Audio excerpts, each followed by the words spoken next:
What's up, everyone? So, today I want to talk about a topic that I think will help a lot of you with dogs of any ages. And I just had a steam trainer, I call him the Morpheus of the dog training space, Larry Cronon. And that episode's going to go live on Doggy Stoic next week, probably same week as you're hearing this. The concept that we talked with Larry about was how dog training has evolved over the years.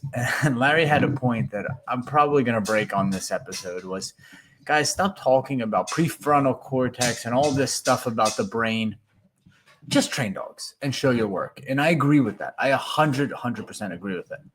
But for people like me, it really helps when I understand how dogs learn, why they learn, how we build and develop strong emotions, how we develop a strong nervous system for the dog. And on today's episode, I want to talk about this concept of neuroplasticity.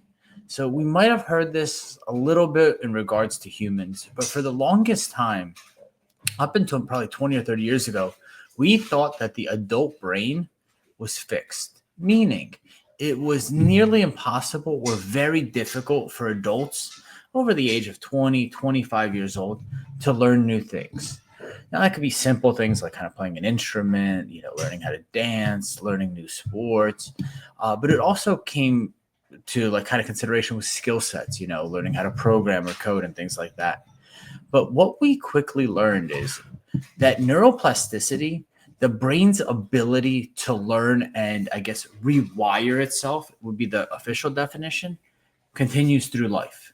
Now, obviously, we know with kids, they are much more plastic. They are much more easy and willing and quick to learn. And we see this, you could send your kid to a sport class for just like, a few weeks and you're like, wow, he learned or she learned so much, or, wow, look how quick he picked up guitar or art or whatever it is, or drama, dance, whatever.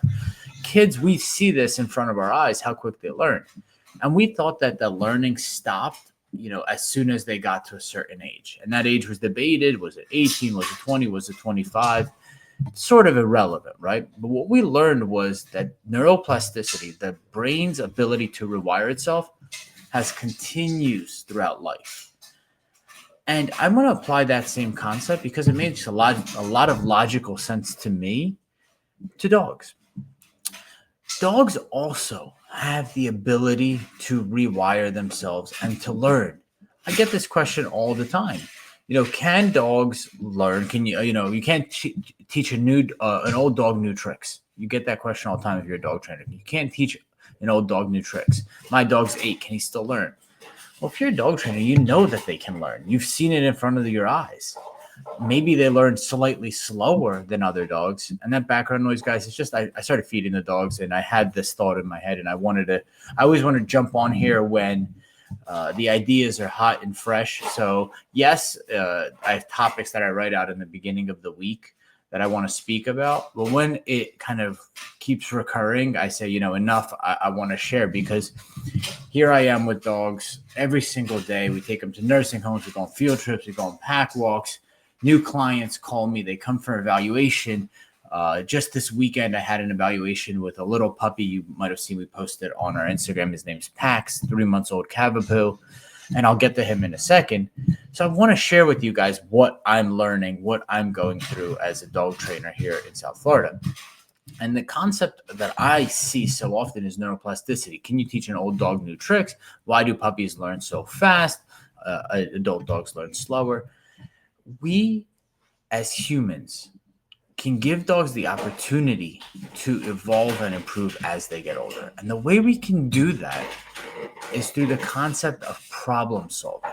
So what happened was Pax came. Bud, stop. Pax came here. He's a 3-month-old puppy. First time really out in nature. He just got all of his shots and, they've gone to see a lot of different trainers. They are very, very, very dedicated owners. Awesome owners. And we do what we typically do. A little bit of, kind of talking, maybe throw a squeaky ball to him, trying to get to know his play drive, see how he chases food. And then we go for a pack walk with 1, 2, or 3 dogs. Really, I don't typically stress the dogs out too much, but I do want to see the puppy's natural tendency around really calm, balanced dogs. So I brought out, the Comus crew, Poppy, Larry, Davy, kind of these neutral dogs that they could play a little bit, but they're not like over the top playful dogs. So they just kind of want to walk, sniff, and pee on stuff. Really, we just go for a pack walk. And what happened was, in this one portion, Lucky, stop. This one portion of the pack walk, there's kind of like the small metal sewer. And if you guys have had puppies, you've seen this.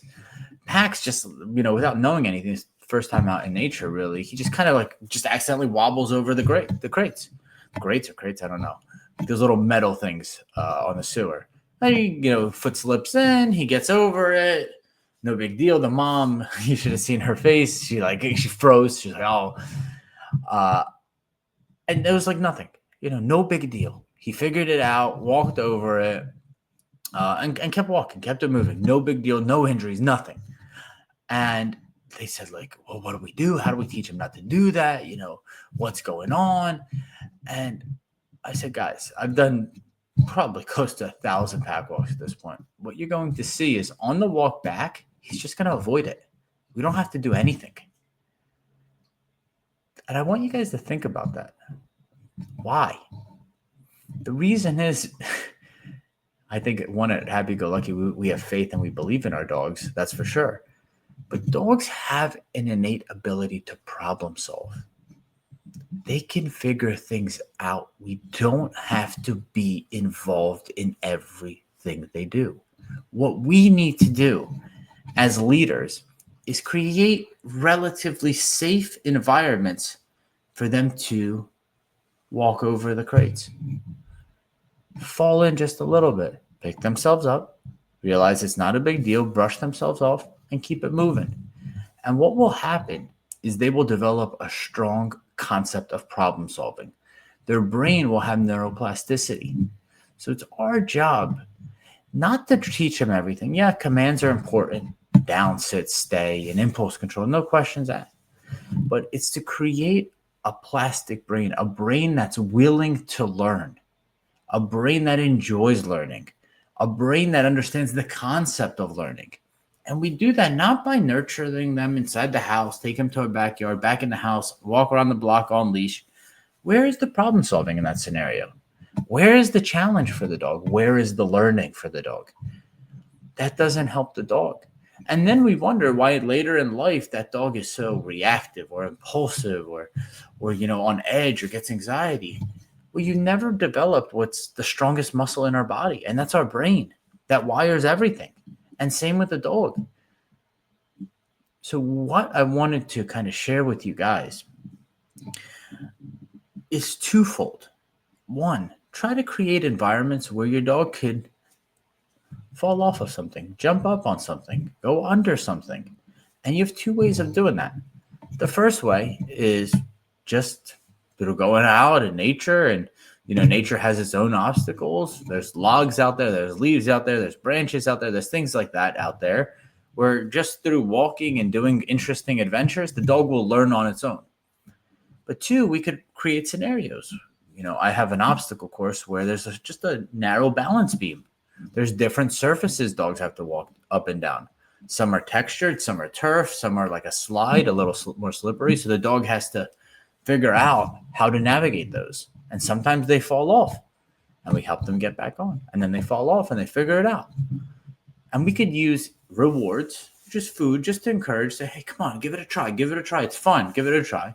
Or we could use little dashes, little tiny bits of pressure. Like, come on, and help them out. Both are valuable. I do both. I use food to help lure and kind of get the dog moving over an obstacle.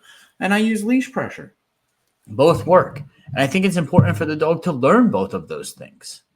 But the bigger learning there is the concept of problem solving, the concept of overcoming obstacles, and keeping that brain so sharp. So that later in life, little things in that dog's environment, if they change, they say, hey, this looks a little different than what I'm used to, but I've always been okay navigating challenges. My nervous system, my mind, my body has always been able to adapt. I've practiced this. It's not novel to me. I got this. I can do this. That's the conversation that's happening up here. And then the little things in life don't turn into big things. So here in my program, as much as I encourage obedience training, it's actually a very, very small part of what we do. It's one of the easiest things, I think, to teach dogs commands. We encourage owners, the owner spouses, the kids to help the dogs problem solve, overcome obstacles, overcome small challenges that set them up and strengthen them for life. And as a result, we've quickly become the go-to program here in Boca Raton. And people always come and say, why are all your dogs so good? They're out of command, they're free, they're off leash. And it's because we put the dogs in situations time and time again to problem solve, to look at the context of the situation and to figure out the right ways to behave. And yes, we have controlled environments, but think about this as well. We have uncontrolled, unexpected things that happen. A client shows up a little earlier than we thought. A neighbor comes and says, hey, can I meet your dogs?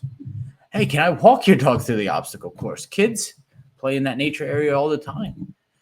And they always ask, why are your dogs so well behaved? Well, they're not in command. It's because they're used to novel and new situations, always working out for the best for them. Their nervous system, their brain has been able to problem solve successfully, navigate challenges successfully, and it's always ended in their best interest. So they have no reason to view life through a cynical lens, because any challenge, any novel situation has always been fun, or at the least neutral. And I think that's really, really important. And you don't need a whole pack of 20 dogs or a dog trainer to do this. There are obstacles right outside your front door. If you go out and you start looking at life through a dog's lens instead of through your lens, which may be, let's go walk on concrete in a circle, pee, poop over there.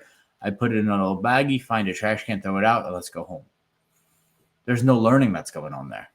But if you start doing that and say, wow, look, there's a huge log that someone kind of cut up a tree, and there's a huge log. Let's see if you could jump over that log. Oh, there's a little bush over there. Let's see if I get on the other side of the bush and ask you to hop up and jump over it. There are obstacles everywhere you look. There's a bench. There's a picnic table. Let me see if you could get up here. Let me see if you could get under it. There's learning that goes on. And now you're really stimulating the mind. So that's something I wanted to jump on here and share with you guys. It's a core part of my program.